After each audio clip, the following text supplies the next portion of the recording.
नमस्ते। Independence day की आप सबको ढेर सारी बधाइयाँ।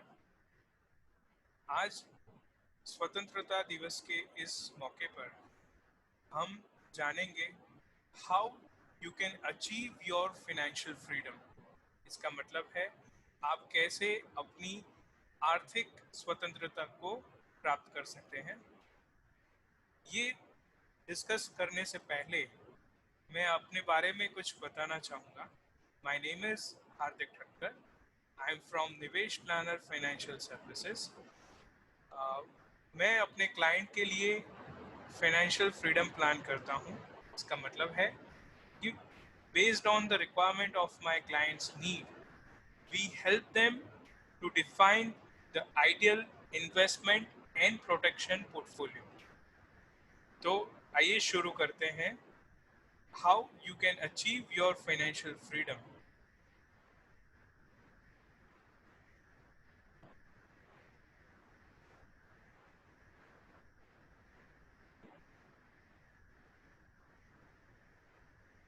फाइनेंशियल फ्रीडम क्या है? वेल, फाइनेंशियल फ्रीडम का मतलब है कि मैं जो चाहूँ वो कर सकूँ बिना ये सोचे कि मैं आज अगर काम पे नहीं गया तो क्या होगा, मेरे एक्सपेंसेस जो मेरी डेली रिक्वायरमेंट है वो फुलफिल हो पाएगी या नहीं हो पाएगी। एट द सेम टाइम जो काम मैं कर रहा हूँ उसके इसके अंदर मुझे ये चिंता करने की ज़रूरत नहीं है कि मेरी अर्निंग इसमें कम है या ज़्यादा है। मैं अब वो काम कर सकता हूँ इवन प्रोफेशनली भी, जिसके अंदर शायद पैसा मुझे कम मिलता है लेकिन मुझे ज़्यादा मज़ा आता है। लेकिन ये हर किसी के लिए हमेशा पॉसिबल नहीं हो पाता है। कभी कभी हम ऐसे भी प्रोफेशनल असाइनमेंट्स करते हैं, जॉब करते हैं, बिजनेसेस करते हैं कि जिसके अंदर हमारा मॉनेटरी गेन गेन ज़्यादा होता है और इसलिए हम उसको परस्यू करते हैं। लेकिन हम ज़रूर से ये चाहते हैं कि हमें ऐसा कोई फाइनेंशियल प्लान मिले जिसकी मदद से आगे कुछ वर्षों की मेहनत के बाद हम अपना एक गोल बेस्ड प्लान तैयार कर पाएँ या उसे अचीव कर पाएँ और उसके बाद फिर इतना प्रेशर या उसका बर्डन न रहे और मैं अपनी अपनी शौक के हिसाब से, अपनी फ्रीडम के हिसाब से अपनी वर्क और लाइफ को बैलेंस कर पाऊँ। तो आइए जानते हैं कौन से ये स्टेप्स है जिसकी मदद से ये हम कर पाते हैं। ये है फाइनेंशियल प्लानिंग के स्टेप्स। जब भी आप शुरुआत करते हैं तो ये प्रिंसिपल्स हैं जिसके बेसिस पर आप ये प्लान कर सकते हैं। इसके अंदर आपके इमोशंस के ज़्यादा आपकी लॉजिकल माइंड को फंक्शन करना बहुत ज़रूरी है। पर क्योंकि ये हमारे खुद के लाइफ के बारे में है तो इट इज़ एडवाइजेबल कि हम किसी एक न्यूट्रल पर्सन यानी कि फाइनेंशियल एडवाइज़र, फाइनेंशियल प्लानर की मदद से ये करें। क्योंकि जब भी कोई ऐसी अनकंफर्टेबल सिचुएशन होती है in terms of our health, हम डॉक्टर के पास जाते हैं। क्यों जाते हैं? क्योंकि डॉक्टर हमें एनालाइज करके हमारे लिए बेस्ट क्या है वो इलाज हमें प्रिस्क्राइब करते हैं। उसी तरह एक फाइनेंशियल डॉक्टर, एक फाइनेंशियल प्लानर आपको हेल्प कर पाएगा कैसे आप अपनी फाइनेंशियल फ्रीडम को अचीव कर पाए। हो सकता है कि शुरुआत में ये प्लान आपको डिफिकल्ट लगे, थोड़ा पेनफुल लगे, लेकिन ultimately it will help you to achieve your financial freedom. तो उसका सबसे पहला स्टेप है कि आपको डेट फ्री होना है, किसी भी तरह के कर्ज से मुक्त होना है। हो सकता है कि ये आपकी इमीडिएट रियलिटी ना हो। इसका एक मतलब ये भी है कि कभी कभी हमें कर्ज लेना पड़ता है। अगर हम बिजनेसेस में हैं तो शायद ये अनअवॉइडेबल हो सकता है। लेकिन जो हाई इंटरेस्ट जो कर्ज है, जैसे क्रेडिट कार्ड के ऊपर जो हमने कर्जा लिया हो, वो बहुत ही हाई इंटरेस्ट होता है और ऐसे कर्जे से हम एक ऐसी साइकिल में फंस जाते हैं जिसकी वजह से हम किसी भी तरह का फाइनेंशियल प्लान बना ही नहीं सकते। तो ये ज़रूरी है कि हम अपने ऐसे हाई इंटरेस्ट जो भी लोन है उसको रीपे कर दें और उसके बाद हम अपना आगे का फाइनेंशियल प्लान बनाएं। तो इसके लिए ज़रूरी क्या है?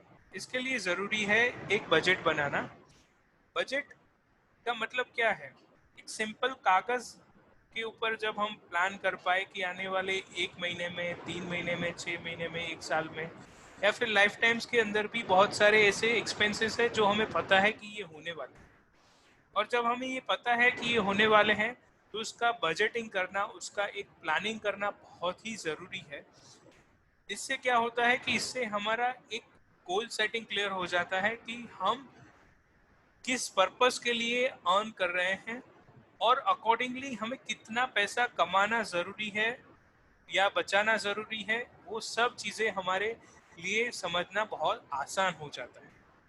जैसे ही हमने ये बजट बनाया, हमें पता तो चल जाता है कि काफ़ी सारे ऐसे एक्सपेंसेस हैं जो अभी हम नहीं कर पाएंगे, तो उसको हम फ्यूचर के लिए प्लान भी कर सकते हैं। और बहुत सारे अननेसेसरी ऐसे एक्सपेंसेस होते हैं जिसको हम अवॉइड भी कर सकते हैं। और एक और फायदा होगा कि हम कोई अनप्लान्ड एक्सपेंस नहीं करेंगे और जो भी हमारा एक्सपेंस का जो पैटर्न है उसके ऊपर अपने आप सवाल होना शुरू हो जाएगा। इससे आगे जब हम बढ़ते हैं तो बात आती है आपके इमरजेंसी फंड के ऊपर। इमरजेंसी फंड का मतलब क्या है? इमरजेंसी फंड का मतलब आज की तारीख में हमें किसी किसी को भी बताने की ज़रूरत नहीं है इन कोविड सिचुएशन। इमरजेंसी का मतलब हम सबको पता है कि फाइनेंशियल इमरजेंसी क्या होती है। इसका मतलब ये होता है कि कभी भी किसी भी कारण हमारी जो अर्निंग की जो एक्टिविटी है अगर वो स्टॉप हो जाती है, चाहे वो हमारी पर्सनल कैपेसिटी में हो या ऐसा कोई जनरल सिनारियो जो आज के समय में हमने फेस किया है, तो हम अपने फाइनेंशियल एक्सपेंसेस को कवर कर पाए। इसका क्या पर्पस है? इसका सबसे पहला पर्पस है आपको स्ट्रेस फ्री बनाना, जिसके कारण आप कोई भी फाइनेंशियल डिसीजन लेते हैं वो किसी बर्डन के अंदर नहीं लेते हैं। और जो भी इन्वेस्टमेंट का प्लान आप बनाते हैं वो किसी इमरजेंसी के कारण आपको बैक ऑफ नहीं करना पड़े, उसे तोड़ना नहीं पड़े। फॉर एग्जाम्पल कई सारे लोगों ने अपना जो म्यूचुअल फंड में इन्वेस्टमेंट है, इक्विटी में इन्वेस्टमेंट है, वो डेफिनेटली रिलेटिवली रिस्की होता है। जब ऐसी सिचुएशन आई, उनके ऊपर फाइनेंशियल प्रेशर पड़ा, तो उनको वो अपना इन्वेस्टमेंट वापस लेना पड़ा और उनको लॉस भी हुआ। अगर हमने ठीक तरह से अपना इमरजेंसी फंड बनाया है तो there is a good chance कि हम इस प्रोबेबिलिटी को बहुत कम कर सकते हैं और ऐसी स्थिति में इस इमरजेंसी फंड का उपयोग करके हम अपना जो ये चैलेंजिंग टाइम है उसको सरवाइव कर सकते हैं। वापस जैसे ही स्थिति नॉर्मल होती है we can again come back to our economic activity and then again build our emergency fund for future requirement. इससे आगे जब हम बढ़ते हैं तो बात आती है आज के समय में सबसे इम्पोर्टेंट चीज़ जो हमें समझनी पड़ेगी, वो है हेल्थ इंश्योरेंस के बारे में।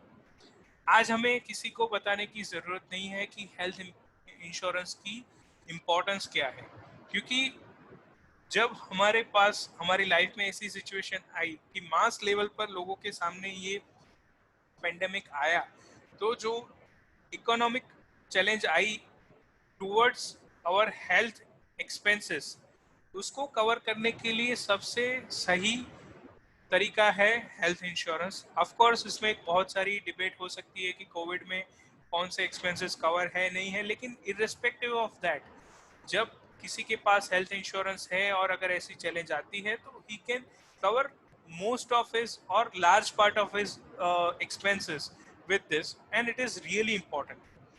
तो जब हम हेल्थ इंश्योरेंस की बात करते हैं तो इसके अंदर या किसी भी इंश्योरेंस की बात करते हैं तो इसके अंदर कोई भी जेनरिक रूल से काम करना ये सही नहीं है। आपको एक अच्छे से इंश्योरेंस एडवाइज़र की ज़रूरत है जो आपको बता पाए कि what is your need and based on your need कौन सा प्लान आपके लिए सही है और आप सफिशेंट इंश्योरेंस लें। इन दिस कॉन्टेक्स्ट आप सफिशेंट हेल्थ इंश्योरेंस लें। इससे आगे जब हम जाते हैं तो बात आती है टर्म प्लान की। टर्म प्लान की बात आते ही, क्योंकि ये लाइफ इंश्योरेंस है, बहुत सारे सवाल हमारे मन में आ जाते हैं कि इसके अंदर, प्योर टर्म प्लान के अंदर हमारा पैसा वापस नहीं आता है। तो फाइनेंशियल प्लानिंग की लैंग्वेज में अगर बात करें तो इंश्योरेंस इज अ कॉस्ट। और इसका इम्पोर्टेंस क्या है, जो भी फाइनेंशियल अनसर्टेनिटी है, इसके सामने आपको प्रोटेक्ट करने के लिए आप इंश्योरेंस लेते हैं। इन दिस कॉन्टेक्स्ट जब हम टर्म इंश्योरेंस की बात करते हैं तो loss of income due to loss of life, ऐसी स्थिति जब आती है तो टर्म इंश्योरेंस ट्रिगर होता है और हमारा जो फाइनेंशियल लॉस है उसको कवर करता है। ऑफ कोर्स कोई भी इमोशनल लॉस को कवर नहीं कर सकता है, लेकिन फाइनेंशियल लॉस हमारे इमोशनल लॉस को और भी बढ़ा सकता है।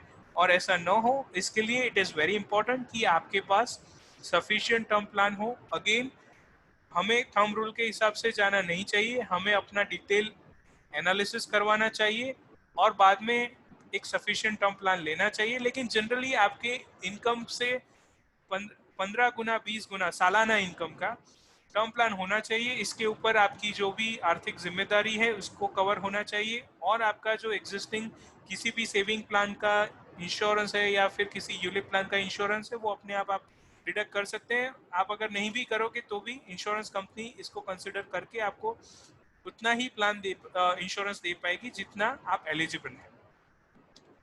इससे आगे जाते हैं तो बात आती है जो हमारा मेन मकसद है फाइनेंशियल फ्रीडम, उसकी तरफ जाना। तो सबसे पहले हमें सेव करना है पैसा और उसके बाद हम उस पैसे को इन्वेस्ट करेंगे। इससे क्या होगा, सबसे पहले हमने, अगर आप प्रोसेस को समझे तो पहले हम डेट फ्री होने का प्लान हमने बनाया, फिर हमारे एक्सपेंसेस का बजट बनाया, इसके ऊपर से काफ़ी सारे गोल भी हमें मिले होंगे। उससे आगे जाते ही हमने इमरजेंसी फंड, हेल्थ इंश्योरेंस और टर्म इंश्योरेंस की बात की। इनफैक्ट मैं तो और भी बहुत सारे इंश्योरेंस आपको रेकमेंड करूंगा, लेकिन वो एक इंडिविजुअल बेसिस पे हो सकता है, क्योंकि आपकी जो रिक्वायरमेंट है, जो आपकी नीड है, उसको समझना बहुत ज़रूरी है। आगे जब ये सब चीज़ें प्लान हो गई और फिर हम अपने नीड को एनालाइज करेंगे, तो सबसे पहली नीड है हमारा फाइनेंशियल फ्रीडम।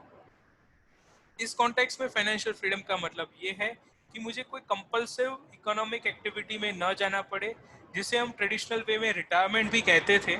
लेकिन आजकल रिटायरमेंट शब्द थोड़ा आउटडेटेड लगता है। क्यों? क्योंकि हर कोई चाहता है कि भाई मैं काम तो करना चाहता हूँ लेकिन कंपल्सिव एक्टिविटी से फ्री होना चाहता हूँ। शायद मैं अपनी जॉब को इतना पसंद नहीं करता हूँ कि आफ्टर सर्टेन एज में उसमें जाना चाहूँ, लेकिन I have hobby to play music, या फिर मैं एक अच्छा टीचर हूँ, मैं पढ़ाना चाहूँगा। मेरी जो भी हॉबी है उसमें शायद मुझे पैसा कम मिले लेकिन मैं वो करना चाहता हूँ।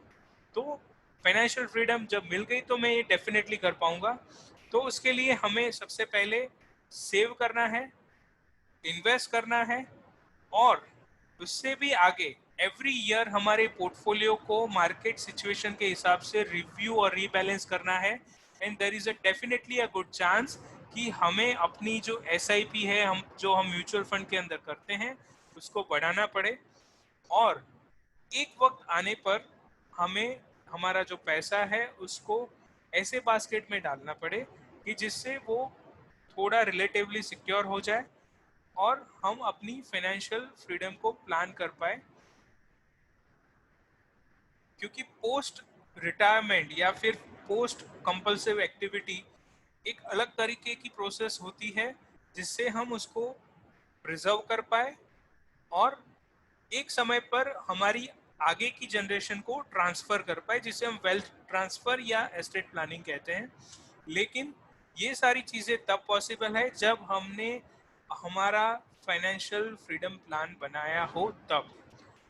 तो आपके बहुत सारे सवाल हो सकते हैं, तो मैं चाहूँगा कि आप अपने जो भी पर्सनल सवाल है वो मेरे साथ शेयर करें। आप चाहे तो आप मुझे ईमेल कर सकते हैं। मैं आपको अपना ईमेल आईडी बताना चाहूँगा। मेरा ईमेल आईडी है hardik@niveshplanner.com। मैं यहाँ पर आपको लिख के भी दे दूँगा। so that you can note it down, hardik@niveshplanner.com। आप चाहे तो फ़ोन या व्हाट्सएप से भी मेरे साथ बात कर सकते हैं। मेरा मोबाइल नंबर है 9879956949। आप इस नंबर पर कॉल या व्हाट्सएप से मेरे साथ अपनी क्वेरीज डिस्कस कर सकते हैं, या फिर नीचे कमेंट बॉक्स के अंदर भी आप कमेंट लिख सकते हैं, तो मैं आपको जवाब देने की कोशिश करूंगा।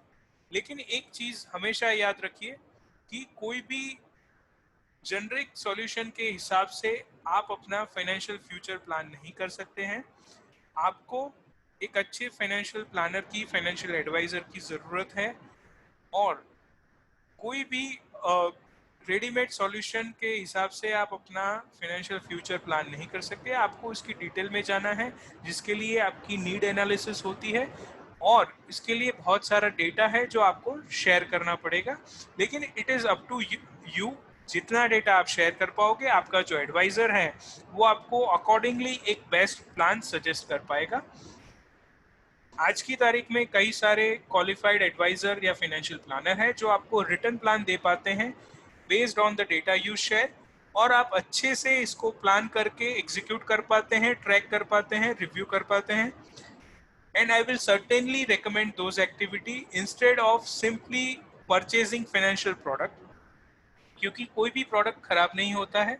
इट इज़ जस्ट दैट कि हमें ये समझना पड़ेगा कि ये हमारी फाइनेंशियल नीड के हिसाब से ज़रूरी है या नहीं है। So with that note I will sign off. Thank you very much.